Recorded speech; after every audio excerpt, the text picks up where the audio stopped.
Good morning. Welcome to First Universalist Society in Franklin. I'm Allison Flanagan. My pronouns are she, her, and I am a member of the worship committee. I'm glad that we're together. As we gather this morning, I hope you find solace and rest, rejuvenation and connection, a moment of peace, and the strength to carry on. Wherever you have been this week, whether your heart is light or heavy, whoever you are, whoever you love, be present and welcome. If you're visiting, we're real glad you're here. Please take a moment to sign the guest book in the foyer, which you may have already done, or if you're on Zoom, there is a guest book in the chat.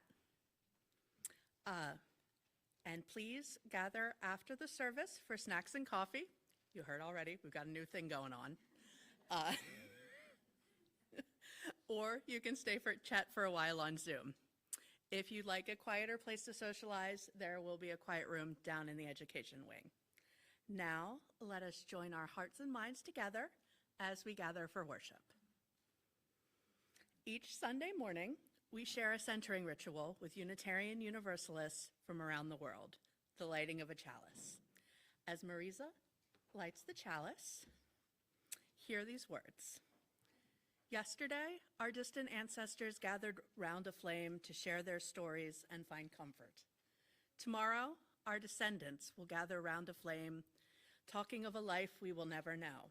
But today, it is we who gather here around this flame, seeking, believing, and being together. And now, we will join in the unison affirmation, which is either in your order of worship or the front cover of the gray hymnal.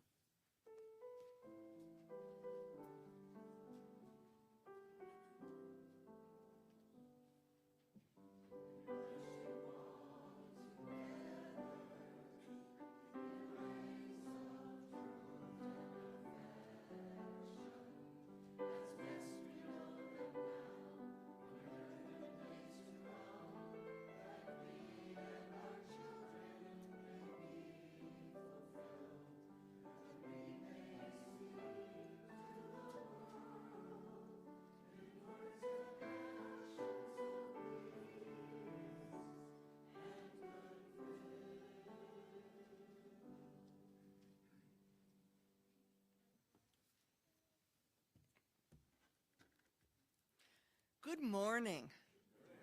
I'm Rev Bev, very pleased to be continuing as your contract minister. My pronouns are she, her, and I'm delighted that you have chosen to join us this morning for our multi-generational worship service. And I welcome you also, those of you who are on Zoom this morning. We see the leaves are dying.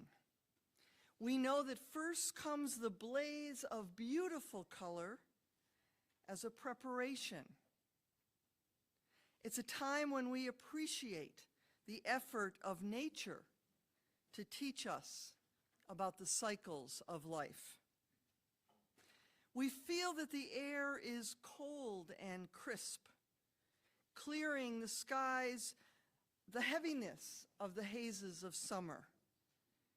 We appreciate the crispness and sharpness of the realities of life and death. We hear the dry rustle of plants and grasses. It is a time when we appreciate the approaching rest from the frantic fullness of spring and summer. Let us, within each of our lives, prepare for an autumn in our own life cycle. For we all need rest and respite. We all need to accept the rhythm of life in our soul as we give thanks for all that is our life. Our opening hymn this morning is our hymn of the month, and it's a new month, so it's a new hymn. You should have gotten a handout, a piece of paper, each family or couple. If no one near you has one, raise your hand, and if we have any more, we don't. So if you don't have one near you, maybe you could borrow one from someone who does have one right next to them. It's called Joy in the Morning. How are we going to do this, Michelle? I'm going to play through the melody without any of the fun stuff. And then 2 verses are on the front, 2 verses are on the back, in case you didn't notice. And we'll repeat the last line. Just follow me. It'll be obvious. The choir's done, so they'll be Please rise as you are able.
Are you on? Good morning. My name. Let's guess. Who knows? Who knows my name? Sarah Allegretti. My pronouns are she, her, and I'm your director of religious education. Rev Bev and I are going to tell a wisdom tale. Now is a time of year when many different religions and cultures celebrate and honor those who are no longer with us. In fact, many religions and cultures have specific rituals and traditions that happen at this time to help them remember and express gratitude for their ancestors. Because when we remember our loved ones with gratitude for the gifts they gave us, their kindness, their stories, their wisdom, the way they made us feel, those memories can help heal some of the sadness. Gratitude helps the love we receive keep growing inside us, even when the person is gone. So, with that in mind, Rev Bev and I will tell you an adapted story called The Memory Tree by Britta Teckentrup. There once was a fox who lived with all the other animals in the forest. Fox had lived a long and happy life, but his life was at its end, and it would soon be time for him to die. Very slowly, Fox made his way to his favorite spot in the clearing. He looked at his beloved forest one last time, and he lay down. Fox closed his eyes, took a deep breath, and he died. Everything around Fox was still and peaceful. Snow began to fall, gently covering him with a soft white blanket. Owl had watched Fox from the top of his tree. He flew down and landed next to his friend. Owl was very sad. He had known Fox for a long time, but Owl knew the time had come for his friend to leave. One by one, Fox's friends came into the clearing. First Squirrel and Weasel, then Bear, Deer, and Bird, and finally Rabbit and Mouse and others came to sit by Fox. Fox had been loved by everyone. He had been kind and caring. No one could imagine life in the forest without him. The animals sat in silence for a very long time. Owl was the first to speak. He smiled warmly. I remember when Fox and I were young. Every autumn we raced to see who could catch more falling leaves. The other animals remembered and smiled.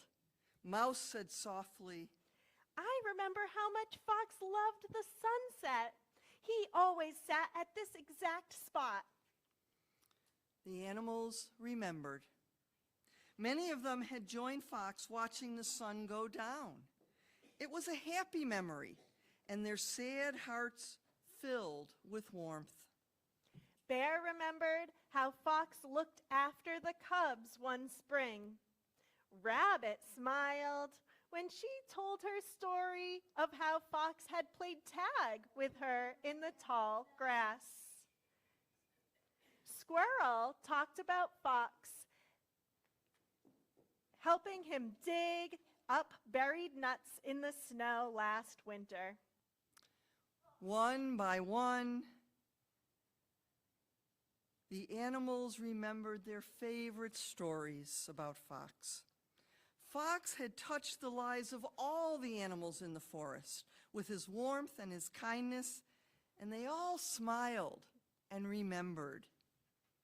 While the animals talked, a little orange plant grew out of the snow where Fox was laying.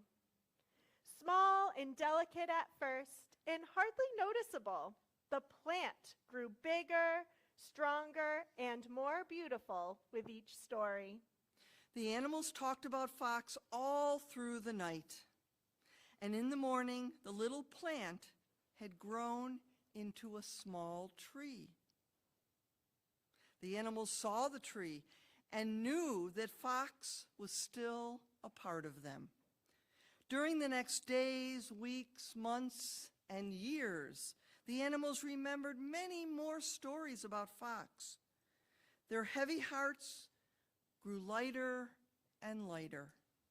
The more they remembered, the more the tree grew, higher and higher, more and more beautiful, until it was the tallest tree in the forest, a tree made from memories and full of love. Fox's tree was big and strong enough to shelter all the animals. It was always buzzing with life. The birds built their nests among the leaves, and Owl raised his grand chicks on the branches. Squirrel found a cozy home in the trunk, and deer, bear, and rabbit slept in its shade. The tree gave strength to everyone who had loved Fox. And so, Fox lived on in their hearts forever. What I love about this story is how it reminds us that when someone we love dies, we can keep them alive in our hearts by remembering the gifts they gave us, their friendship, laughter, and their help. Every thankful memory is like a leaf or flower on the tree, making it grow strong. It reminds us of our UU value of gratitude, which helps heal the sadness of loss and turns our memories into something that can keep giving comfort and joy for a long, long time. Later in this service, we will all have the opportunity to remember a loved one as we participate in a remembering ritual.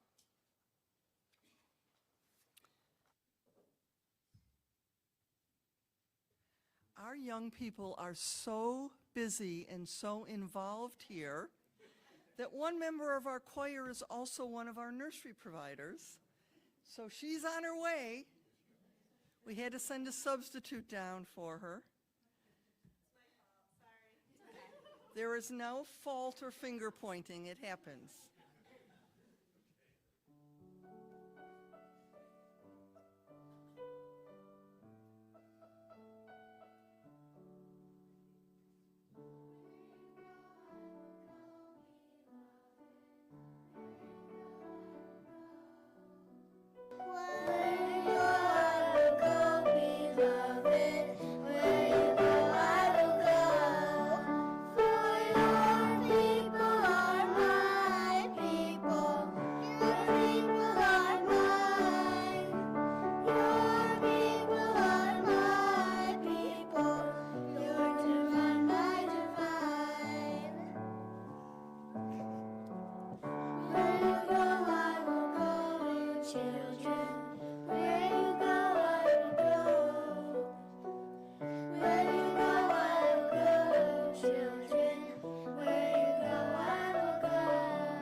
I don't know where they just went. Are they supposed to be going somewhere? Okay, they're good. I'm assured they're good.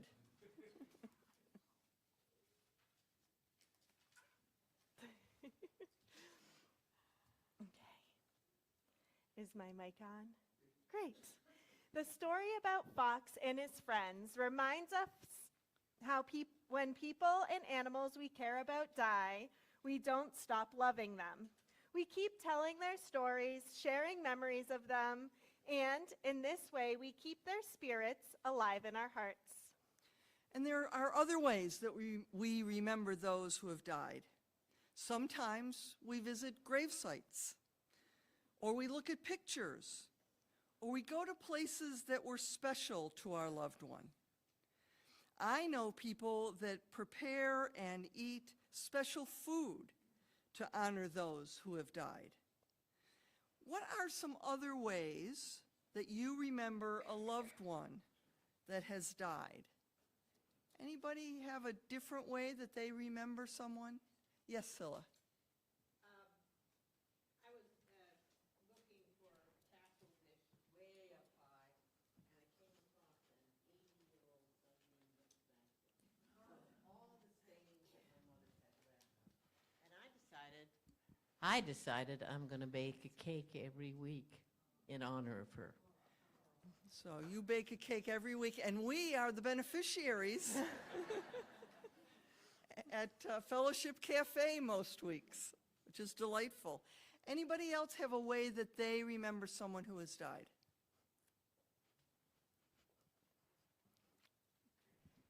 Yeah, every time I go bird watching, I remember my Uncle Eric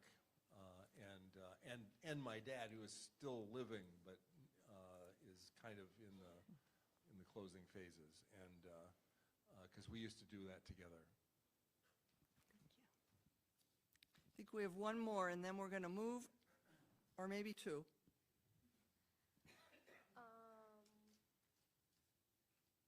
Every time I go on a hike, I think of my dog who passed last summer. So you do something that you used to do with your dog. Oh, and I wrote a book in honor of him. Could you pass the mic back to Laura, please? I try to tell stories about my father to what would be his great-grandchildren who didn't know him, but keeping his presence alive by telling stories. And I think Judy had something.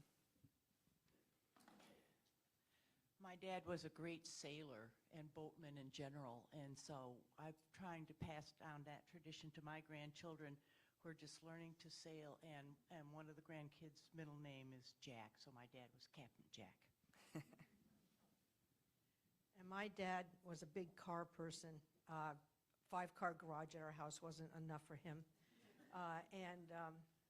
Looking at a few people that might have similar traits, I did bring his car up here. Some of you saw it, his Model A, and I had it for many years. It was in our family for 63 years. But I honor him by still belonging to local Model A club. You know, when you're brought up and you have to go to flea markets and watch the car and stuff, and that love of antique cars and beautiful cars has always been with me. So as you continue to think about how you honor, how you remember loved ones who have died, we are now going to pass out some leaves and some writing utensils. I think the helpers know who you are. I knew they did. Just the leaf people. And spread out and make sure everyone, including the minister, gets a leaf. Thanks, Ty.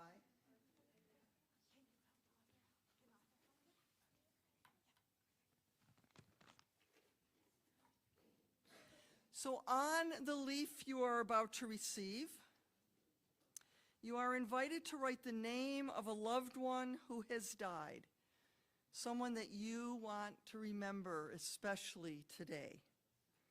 You can simply write their name, or you could write their relationship to you, such as uncle or friend, or you could actually write both in case you want to both remember them in their role in your life as well as their name. And I want to invite those of you on Zoom to put in the chat, if you would like a leaf written for you, put it in the chat, and we will make a list, and somebody will write a leaf for each of the names written in the chat on Zoom.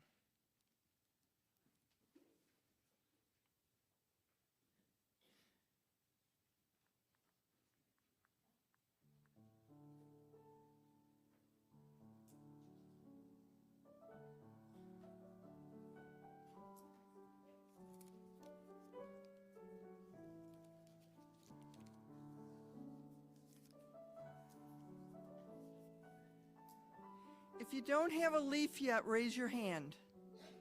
Okay, they're coming.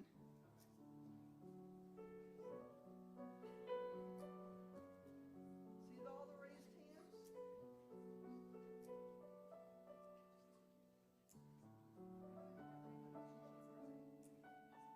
They're running out of pen. If you don't have a pen, maybe you can grab one from someone nearby. If you're done with your pen, hold it up so a child can come collect it to pass it off to someone who needs it.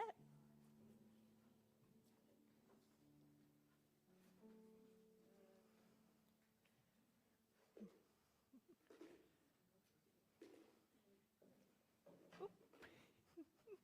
There's a chair there. Oh, that's okay.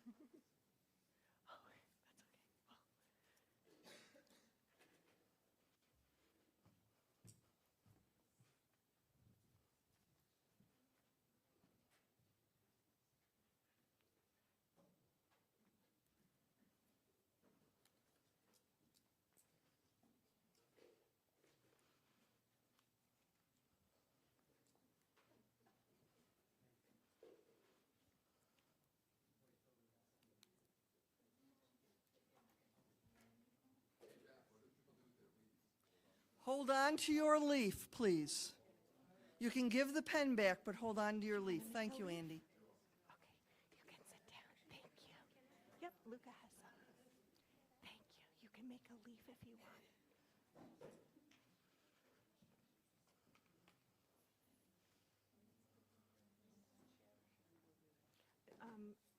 Lee's got it. Thank you.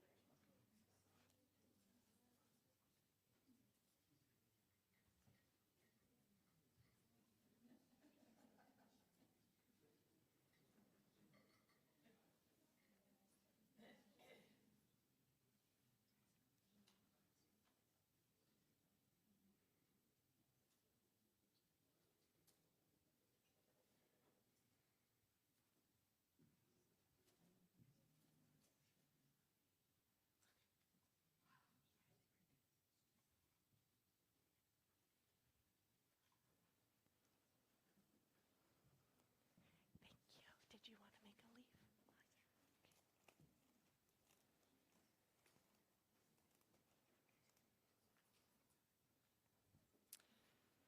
So while holding your leaf and holding the memory of your loved one in your heart, I invite you to turn to responsive reading 720 in the gray hymnal, 720.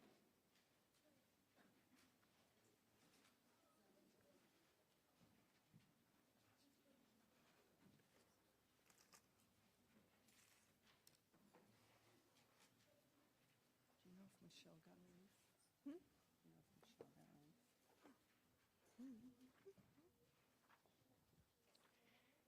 You make sure Michelle got a leaf.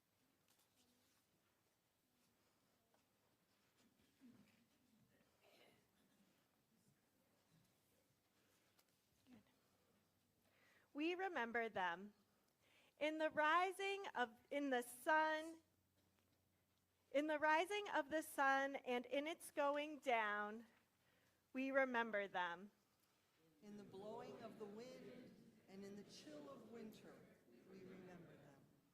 In the opening of buds and in the rebirth of spring, we remember them.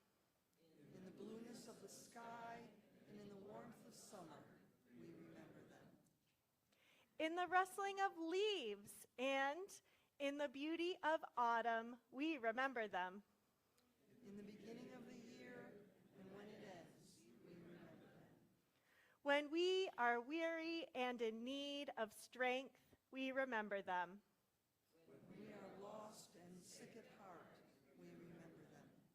When we have joys we yearn to share, we remember them. So long as we live, they too shall live, for they are now a part of us, and we remember them. Now my leaf collectors are going to collect the leaves in their baskets. Not yet. Don't forget to collect the ministers.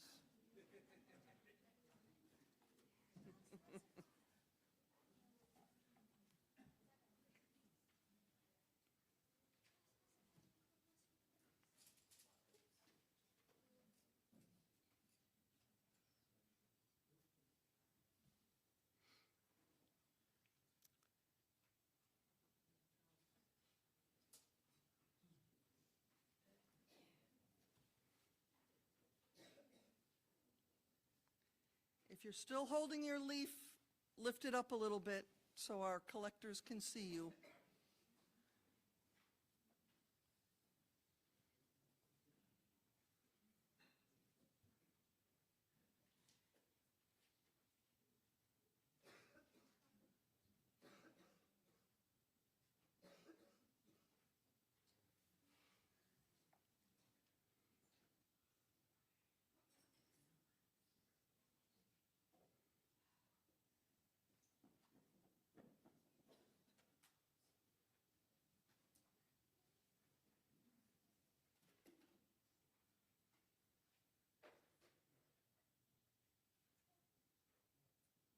There's one more basket.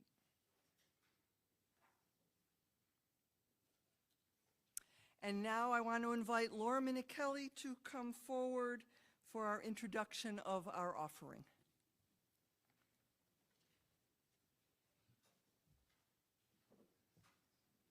Good morning. I'm Laura Minichelli. My pronouns are she, her. I serve on the Religious Education Committee. In 2018, after Andy, Julia, and I moved to Franklin, we knew that finding a Unitarian Universalist congregation would be an important part of our relocation. And our primary purpose for doing so was to find a caring and supportive religious education experience for Julia, similar to the one that I had growing up in New Jersey. Now, 7 years later, I'm inspired by the thoughtful, purposeful, and joyful work that the Religious Education Committee and Sarah, our Director of Religious Education, do. I am thrilled that our children have us, you and me, all of us, as their community. And I am thankful to have the opportunity to support our community's work, both as a volunteer and with my financial contribution. I hope you'll join me in making a contribution to FUSF this morning. I invite you to make a contribution when the offering plates are passed, or you can also give online by going to FUSF.org. If you're visiting with us this morning, please let the plate pass you by. Your presence is your gift. Thank you for your generosity, and we'll now give and receive this morning's offering.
Our closing hymn this morning is in the gray hymnal. It's number 123, Spirit of Life. Can we sing this through twice, Michelle? We're going to sing this through twice. Michelle says we can. I invite you to rise as you are able.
On this day of remembrance, may we find comfort in the turning of the leaves, in the wideness of the sky, and in the brightness of the moon and stars.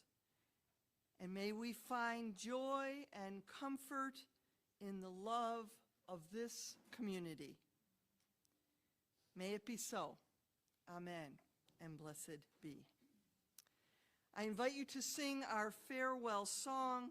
The words are, "Carry the flame of peace and love until we meet again."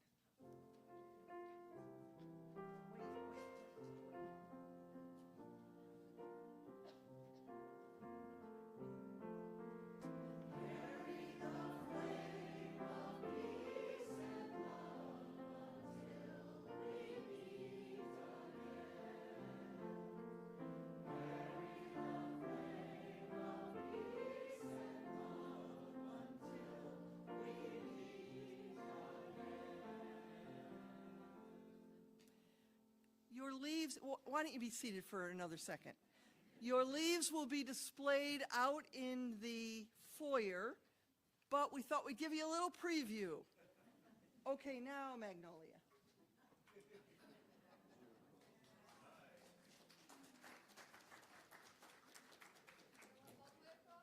Well, all the way across. And why don't you go behind?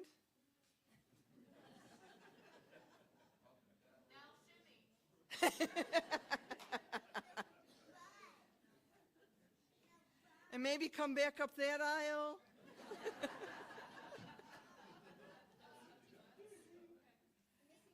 And now you can go across and out to the foyer. And wait, there's more. Keep going, Magnolia. You could just go across and then back.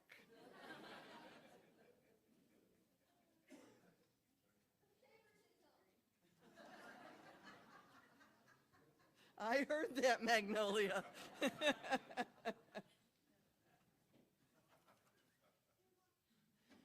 Be sure to take a closer look after you get your coffee and treat out in the foyer.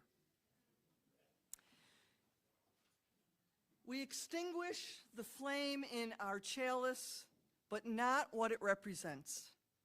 The light of truth, the warmth of community, and the fire of commitment. These we carry in our hearts and share them out in the world. Our worship has ended. Our service to a troubled world that needs all of our voices, young and old alike, continues on. My friends, go with peace, go with love, and take those things out into the world, because boy, do we need them.